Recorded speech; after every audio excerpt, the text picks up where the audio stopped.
Hey guys, welcome back to the channel.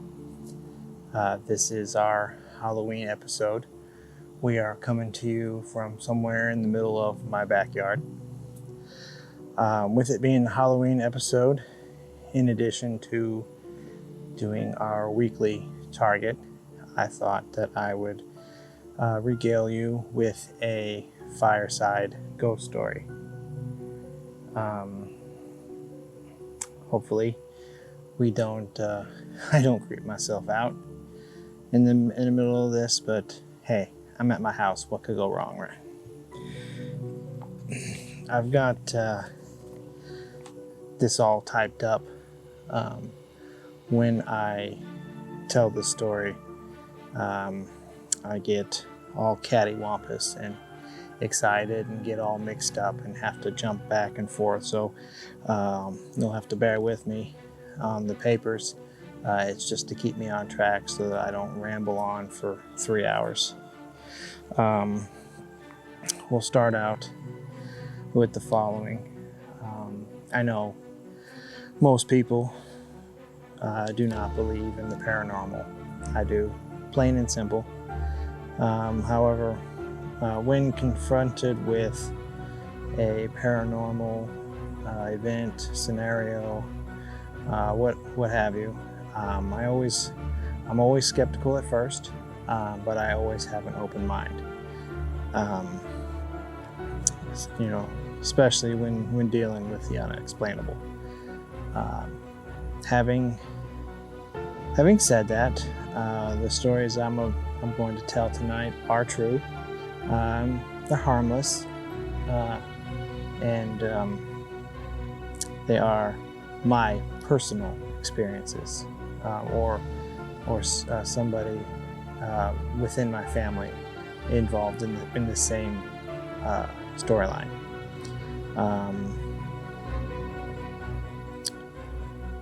When I was young,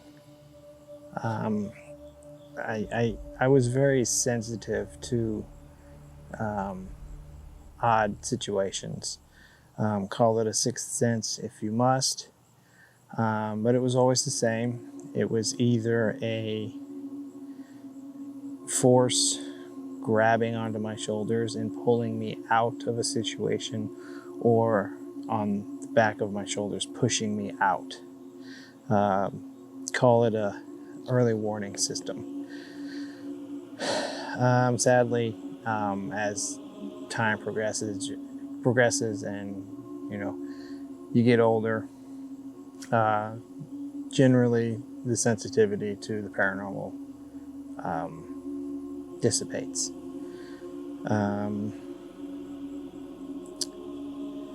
The stories, there's 4 of them, 4 separate events. They are all connected, and they take place over the course of 20 odd years. So to start, there was always something off about the house I grew up in. The upstairs always creeped me out. In fact, I just talked to a friend of mine last week about this, and she always thought that the upstairs was haunted. I never experienced anything up there, but the basement was a whole nother story. Give you a layout of the basement so you can have a visual. Picture a square basement, with one back corner of it being offset, maybe 15 feet wide and 6 feet deep. The staircase was in the center, came down in the center, and you could do a full circuit around the stairs. The stairs were straight out of a horror movie. They were the open riser, which meant that the typical to the horror movies, the monster could reach right through the stairs and grab your ankle as you are running for your life to escape the basement. If you came down the basement, that little nook was if you turned right and then immediately left, that's where the nook was. If you turned left and then 5 feet turn right, that would be the garage door, and then that'll come in later. As a child down there, there was never a moment when that space felt safe. It was always sheer terror, especially when I was younger. I would always run up those stairs 2 and 3 at a time just to get out. Later on, a few years after the events of the first story, my dad would turn that section of the basement into his music room. He would hang tie-dye sheets all over the place. There were Christmas lights, there were running lights. He had a DJ business, and that's where he would store and use all of his music equipment when it wasn't, when he didn't have a gig. But that change, it was basically a nightclub. But even with all that changed, the vibe down there stayed the same. Yeah, enough with setting the scene. Let's get down to the story itself. So the first part of this started when I was in 7th or 8th grade. This would have been the early to mid 90s for you youngins out there.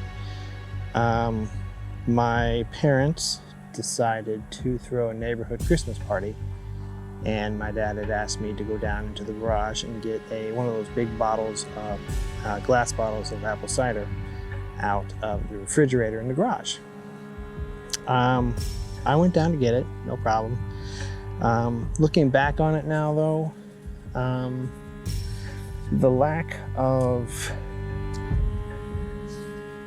terror, bad vibes down there, that should have been a red flag for me. Maybe it was the good vibes coming from the party upstairs. I don't know. But I went down, I went into the garage, I got the cider, and I started back up the steps. I got maybe 3 steps up before all the hair on my body stood on end. And I saw something out of the corner of my left eye. At the time, on that left side of the steps, right side if you're going down, we had one of those giant deep freezers. It was 10 feet long by 4 feet tall by 3 feet deep. It had the lid on the top that opened and closed. And then beyond that, my mom used to hang certain items of clothes, sheets and stuff. She used to hang that on a clothesline down there, right next to the freezer.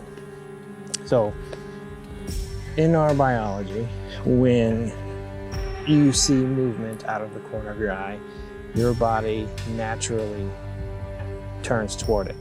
So I saw the movement out of the corner of my eye, and I turned my head to look, and in the clothesline running is what I could only describe as a man in a brown duster. Think the long trench coat from a Western. Thinking I was nuts, I blinked, and when my eyes opened again, he was still there, running. In fact, the clothes in the clothesline were swinging in his wake. A second later, he was gone into that section of that nook area in the basement. The light from the stairs didn't reach that far, so that whole area was just a black abyss. So now we skip to the part where the protagonist in the horror movie runs for their life and gets the hell out of there, right? No. I put that bottle of cider down, and I turned around and walked back down the stairs and went into that dark area. Now, there was a pull chain light that I turned on as I went. When the light turned on, there was nothing out of the ordinary. A few boxes. There was some old machinery down there. I assume they were some sort of water pump. The house was built in 1905 or 1906, so I assumed that stuff had something to do with the heat registers on the floors above. I got that feeling on my shoulders, literally pulling me out of there. I turned the light off as I went, and I grabbed the cider and was up the stairs seconds later. I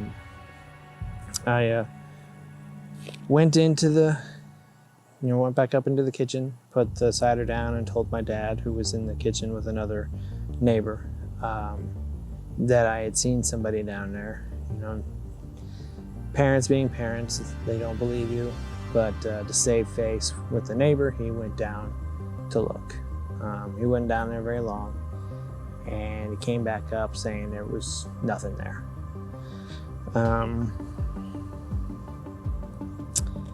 You know, the parents, they never see anything.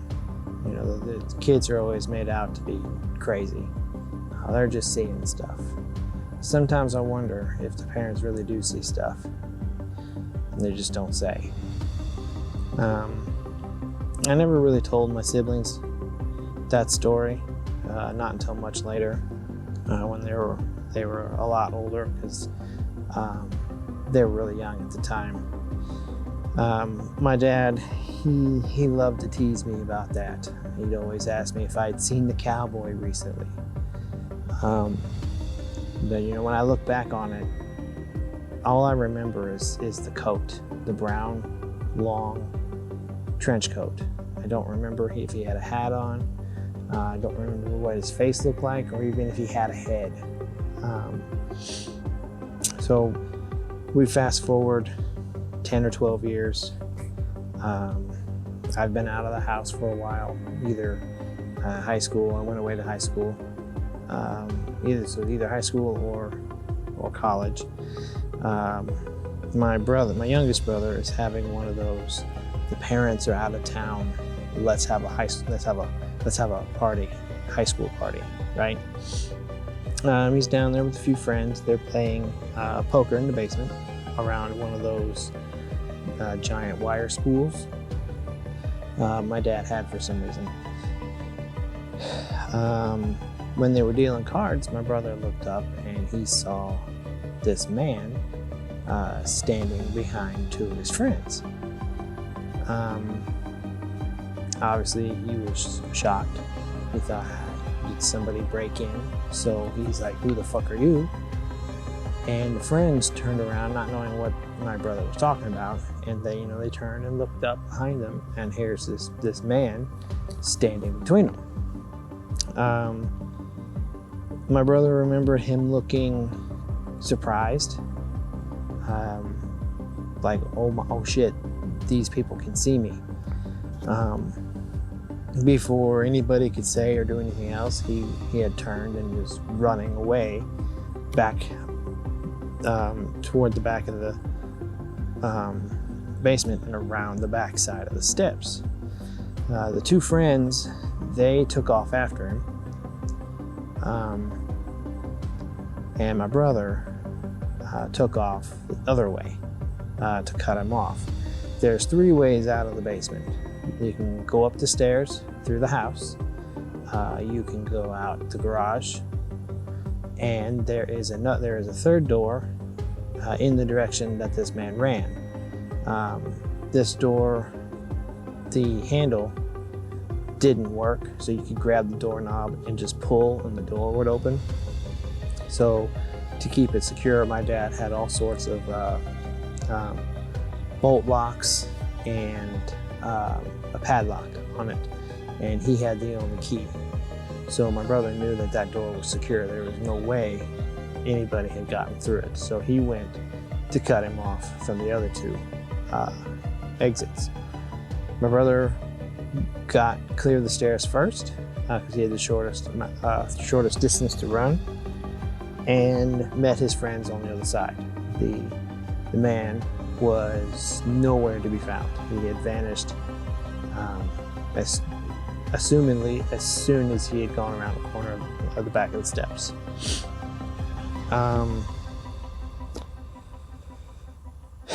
I told my wife my version of my account of the events when we were dating, and she didn't believe me either. They never do. Nobody ever believes you when you tell a story like this. But after we were married, we had moved into the house before we moved to St. Louis. It was for a few weeks, and we were living down there.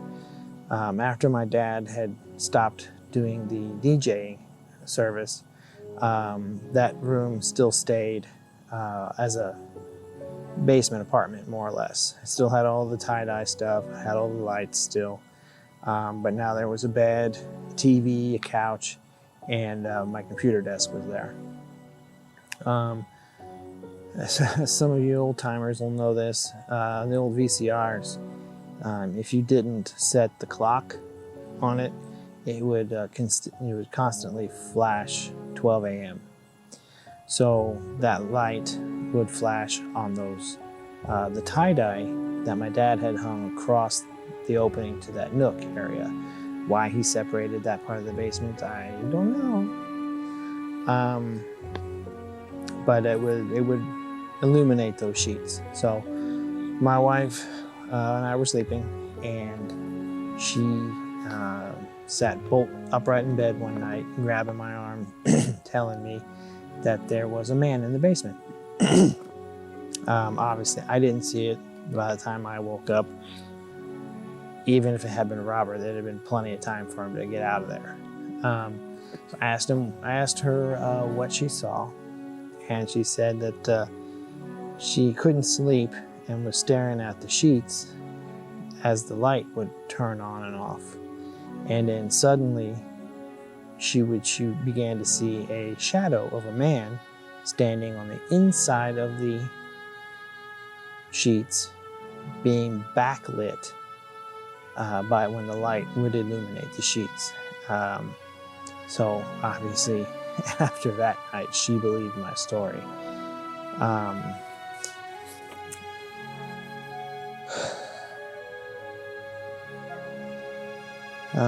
My brother, when he told me that version of the story, it was only fairly recently.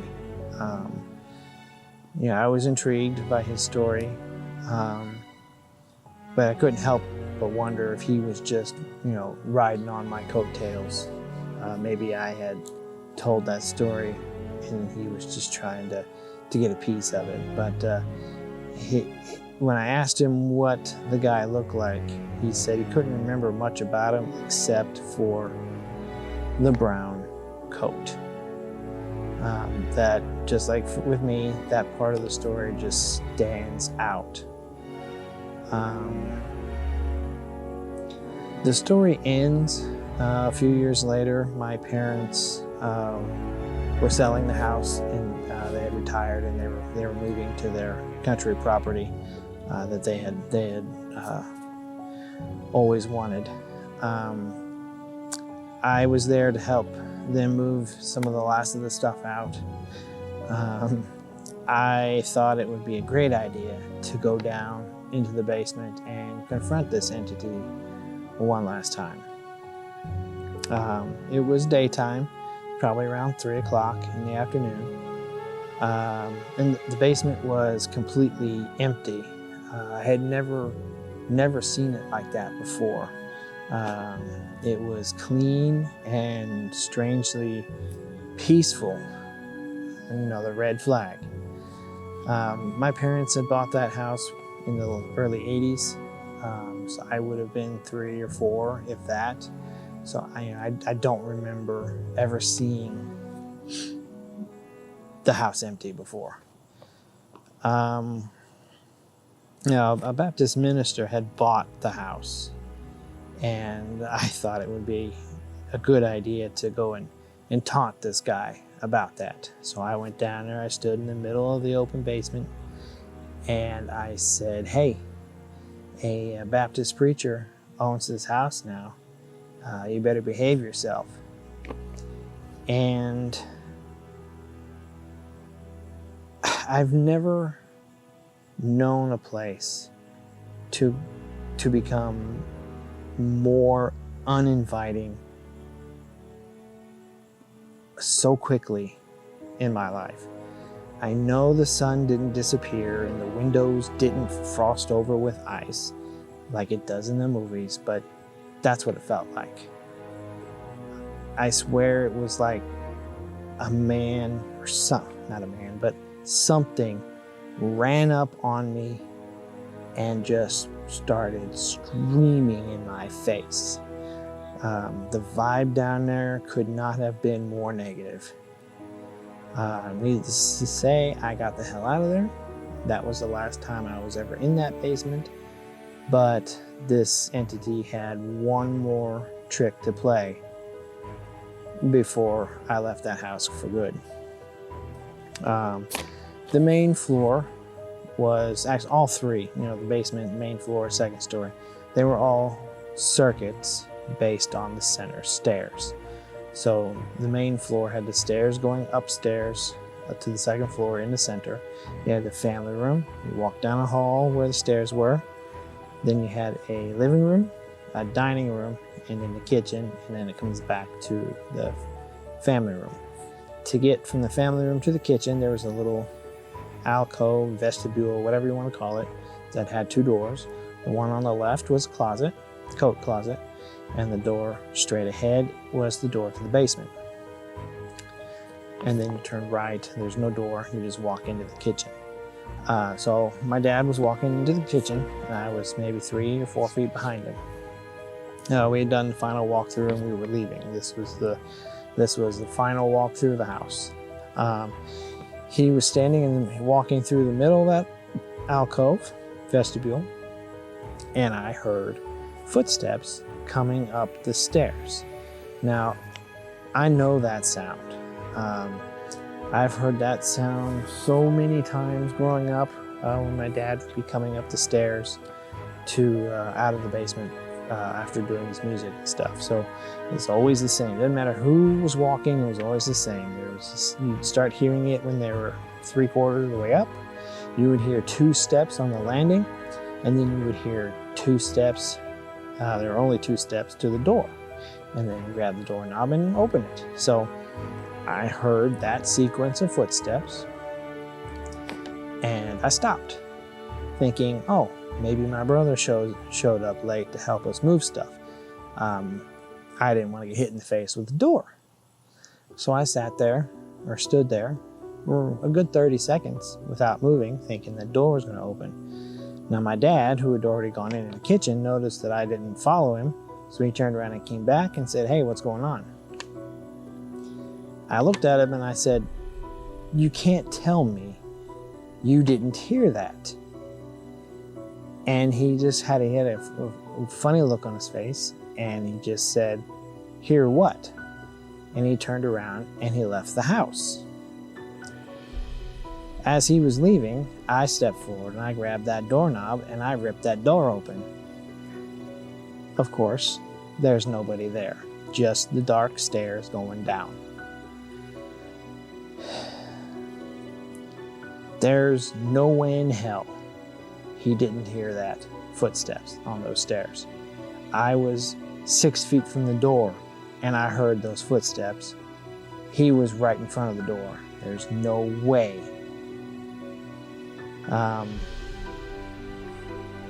He had to have seen stuff down there.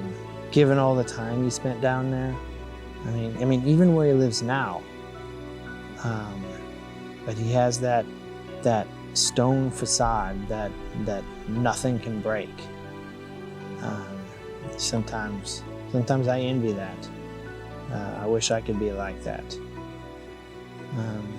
And I've driven past the place several times when passing through town.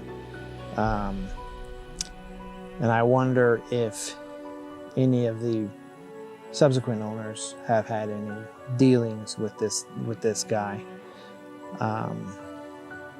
Now that we sold the house, my mind tells me 2015, so it hasn't been all that long ago.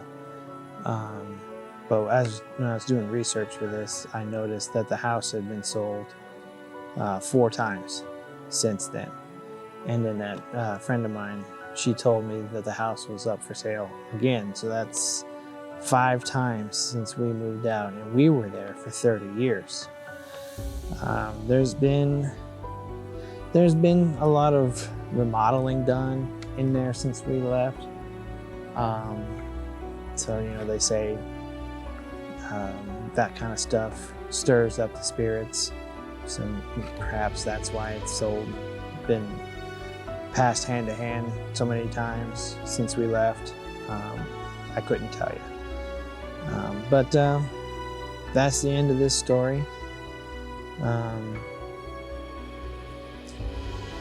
I have a lot more stories that I could tell, including one real horror story, but I'm loath to tell that one because of the ramifications and the fact that it is not yet resolved and still ongoing. But maybe someday I'll be able to tell that one safely. I hope you guys enjoyed this little fireside chat. I know it went on for a while. These videos don't normally go on this long. So I hope you enjoyed that. Stick around for the target of the week, which is in keeping with our Halloween theme. It's the Witch Head in Orion. So I hope you guys enjoy that. And we will see you in the next one.